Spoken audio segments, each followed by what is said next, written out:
एक काम करो, वीडियो को स्टार्ट करने से पहले दो सेंटेंस ट्रांसलेट करते हैं। मैं क्लास में जा रहा हूं। I am going in the class. Mobile को बेड पर ना फेंको। Do not throw the phone on the bed. आपको जानकर हैरानी होगी, ये दोनों ही सेंटेंस गलत हैं, क्योंकि इनकी जगह आएगा इनटू और ऑन की जगह आएगा ऑन टू। अब ये कैसे आएगा, ये कैसे गलत है, ये जानने के लिए आप वीडियो को शुरू से लेके एंड तक देखें। मैंने सारा कुछ विथ एग्जाम्पल अच्छे से समझाया है, आपको भी बहुत अच्छे से समझ आ जाएगा। नमस्कार मित्रों, this is Deepak from Decent Institute. आप सभी का स्वागत है हमारे सेशन समस्याओं के पिटारे में। और आज की हमारी समस्याएं हैं on, upon, on to, in, into. सबको हम एक एक करके समझने की कोशिश करेंगे।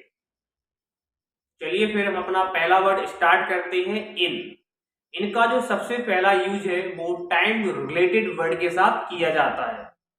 जैसे 4 साल में, 5 साल में, 2020 में, 2019 में, 4 महीनों में, 5 महीनों में, अप्रैल में, जुलाई में, और मैंने कहा अगले हफ्ते में या फिर अगले महीने में। इस तरीके के वर्ड के साथ हम इनका यूज करते हैं।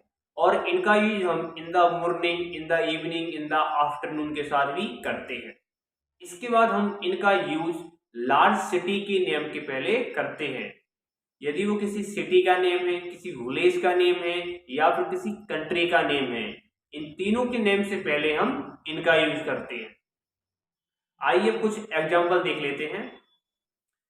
मैंने ग्रामर 2 साल में सीखी। I have learn grammar in 2 years। सर्दियों में अपने गांव जाता हूं। I go to my village in winter. देखिए, सीजन से पहले भी हम, जैसे विंटर हुआ या फिर समर हुआ, इनसे पहले भी हम इनका यूज करते हैं। मैं सुबह जिम जाऊंगा। I will go to gym in the morning. मैं अप्रैल में जन्मा था। I was born in April. आइए अब इन और इनटू में अंतर समझने की कोशिश करते हैं। देखिए, दोनों का ही यूज हम किसी पर्सन या किसी वस्तु की स्टेटस या फिर लोकेशन बताने के लिए करते हैं।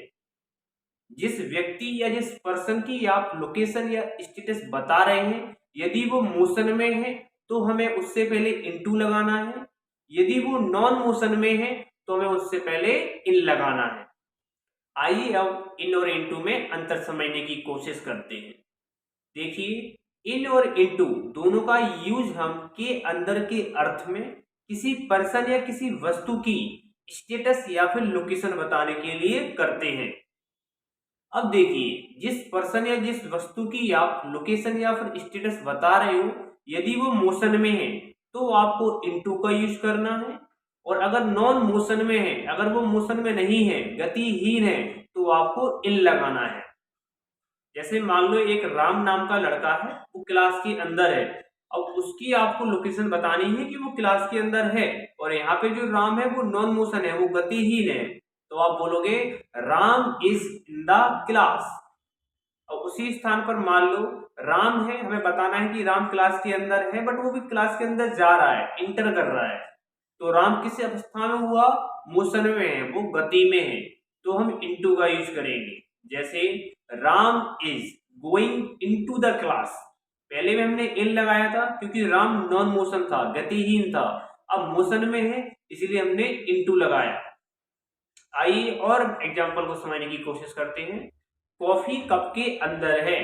Coffee is in the cup. अब दूसरा एग्जाम्पल समझने की कोशिश करते हैं, जहां पर हम इनकी जगह इनटू का यूज करेंगे। Put the coffee into the cup. Coffee को क्लास के अंदर डाल दो। अब देखा आपने, जब हम कॉफी मोशन में आया तो हमने इनटू का यूज कर दिया। एक एग्जाम्पल समझने की कोशिश और करते हैं। Tiger is in the video. Tiger है वीडियो के अंदर। अब दूसरे एग्जाम्पल में टाइगर मोशन में होगा, तो आप किस तरीके से बोलोगे? वीडियो में टाइगर आ रहा है। Tiger is coming in to the video. उम्मीद करता हूं अब आपको चीजें बेहतर तरीके से समझ में आ पाई होंगी। इसके बाद हम ऑन और ऑन टू में अंतर समझने की कोशिश करते हैं। देखिए, ऑन का जो पहला यूज होता है वो किसी दिन के पहले से होता है, जैसे on Sunday, on Monday, on Tuesday. इस तरीके के दिन के पहले हम ऑन का यूज करते हैं। दूसरा जो ऑन का यूज होता है वो किसी डेट से पहले हम करते हैं, जैसे on 21 April, on 3 March, on 2 जनवरी। तो इस तरीके की डेट से पहले भी हम ऑन का यूज करते हैं। इसके अलावा ऑन का यूज हम साइड से पहले भी करते हैं, जैसे on the right side, on the left side. अब इसके बाद हम ऑन और ऑन टू में अंतर समझने की कोशिश करते हैं। हाँ, एक बात और, ऑन टू और अपॉन में कुछ खास अंतर नहीं होता है। आप दोनों का यूज एक दूसरे के स्थान पर कर सकते हो। देखिए, दोनों का ही हिंदी अर्थ होता है कि ऊपर। जब एक बड़े ऑब्जेक्ट पर छोटे ऑब्जेक्ट की लोकेशन बताते हैं तब हम ऑन या फिर ऑन टू का यूज करते हैं, ये ऊपर के अर्थ में। दोबारा से बताता हूं, जब हम किसी बड़े ऑब्जेक्ट पर किसी छोटे ऑब्जेक्ट की लोकेशन बताते हैं तो उस टाइम हम ऑन या फिर ऑन टू का यूज करते हैं। अब जो बड़ा सा आपके पास ऑब्जेक्ट है, आप उस पर छोटा ऑब्जेक्ट रख रहे हो या उसकी लोकेशन बता रहे हो, यदि वो गतिहीन है, यदि वो नॉन मोशन में है, तो आपको ऑन लगाना है। उसी स्थान पर अगर आप किसी बड़े ऑब्जेक्ट पर छोटा ऑब्जेक्ट रख रहे हो या उसकी लोकेशन बता रहे हो और वो मोशन में है, वो गति में है, तो फिर आपको ऑन की जगह ऑन टू का यूज करना पड़ेगा। अब इन चीजों को आप एग्जाम्पल के माध्यम से बेहतर तरीके से समझ पाओगे। पहला वर्ड है ऑन। देखिए, VROOM, ब्रूम। ब्रूम का मीन्स होता है झाड़ू। अब मान लो आपकी झाड़ू है वो किसी टेबल के ऊपर है। अब जब वो किसी टेबल के ऊपर है तो वो नॉन मोशन है, गतिहीन है। अब आपको बोलना है कि झाड़ू टेबल के ऊपर है, आप बोलोगे broom is on the table. अब मान लो कि उसी झाड़ू को आप टेबल के ऊपर रख रहे हो, किसी बड़े ऑब्जेक्ट के ऊपर आप छोटे ऑब्जेक्ट को रख रहे हो। अब वो जो झाड़ू है वो मोशन में है, वो गति में है, इसलिए हम बोलेंगे I am putting the groom on to the table. अब यहाँ पे हम ऑन टू लगाएंगे क्योंकि हम मोशन में लेके जा रहे हैं उस झाड़ू को, इसलिए हम क्या लगाएंगे, ऑन टू। एक सेंटेंस और समझते हैं। आपको बोलना है कि कुछ समय पहले मैं घोड़े पर था। Before some time I was on the horse. दूसरा सेंटेंस में आप समझे किस तरीके से हम ऑन टू का यूज करेंगे। मान लो आपको बोलना है मैं घोड़े के ऊपर बैठ रहा था। अब यहाँ पे मोशन वाली बात आ गई, तो आप सेंटेंस बनाओगे I was sitting on to the horse. अब यहाँ पे ऑन टू करोगे क्योंकि यहाँ पे मोशन है आपका। लास्ट एग्जांपल और समझते हैं। मान लो आपको बोलना है कि जो मेरा मोबाइल है वो बिस्तर पे है, तो आप बोलोगे my phone is on the bed. अब दूसरा सेंटेंस बनाते हैं। मैंने कहा मोबाइल को बिस्तर पर मत फेंको, don't throw the phone on to the bed.